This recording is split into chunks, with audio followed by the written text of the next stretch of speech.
క్యూనే న్యూస్కు స్వాగతం. ఈరోజు చేపూర్ క్షత్రియ స్కూల్ నందు పరిపాలనా సంబంధమైన విద్యార్థులు క్యాబినెట్ను ఎన్నుకోవడానికి ఎన్నికలు నిర్వహించారు. ఈ సందర్భంగా ఈ కార్యక్రమాన్ని క్షత్రియ విద్యా సంస్థల సెక్రటరీ అల్జాపూర్ దేవేందర్ జ్యోతి ప్రజ్వలన గావించి ప్రారంభించారు. ముఖ్య అతిథిగా క్షత్రియ విద్యా సంస్థల కోశాధికారి అల్జాపూర్ గంగాధర్ హాజరైనారు.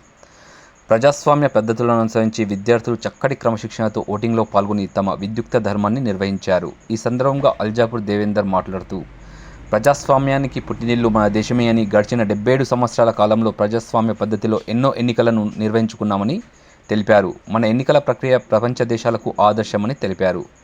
అల్జాపూర్ గంగాధర్ మాట్లాడుతూ, నేటి విద్యార్థులే రేపటి పౌరులని, ఈ దేశ ఉజ్వల భవిష్యత్తును నిర్ణయించే ఎన్నికలలో మీరందరూ విధిగా పాల్గొని కర్తవ్యాన్ని పాటించాలని అన్నారు. స్కూల్ ప్రిన్సిపల్ శ్రీ లక్ష్మీనరసింహస్వామి మాట్లాడుతూ, భారతదేశ ఎన్నికల వ్యవస్థ ప్రపంచ దేశాలకు ఆదర్శమని, శాంతియుతంగా ఎన్నికలను నిర్వహించుకున్నామని అన్నారు.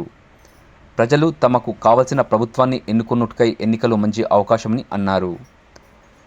అలాగే గత 2 రోజులుగా మన పొరుగు దేశం బంగ్లాదేశ్లో, అంతకుముందు పాకిస్తాన్లో జరిగిన సంఘటనలను ఉదహరించారు. విద్యార్థులలో న్యాయ లక్షణాలను పెంపొందించడానికి మరియు బాధ్యత గల నాయకులుగా ప్రజాస్వామ్య పద్ధతిలో తమ విధులను నిర్వహించే లక్షణాలను నేర్చుకునేందుకు ఈ ఎన్నికలు తోడ్పడతాయని శ్రీ స్వామి గారు అన్నారు. ఎన్నికల ప్రెసైడింగ్ అధికారులుగా జ్యోత్స్నా పాండే, అరుంధతి, పోలింగ్ అధికారులుగా కృష్ణ, రజిత, రమ్య, రాజ్ కిరణ్, పరిశీలన అధికారులుగా శైలజ అశోక్లు ప్రభుత్వ సాధారణ ఎన్నికల తీరును తలపించేలా ఈ విద్యార్థి నాయకుల ఎన్నికలు నిర్వహించడం చూపరులను ఆకట్టుకోవడం విశేషం.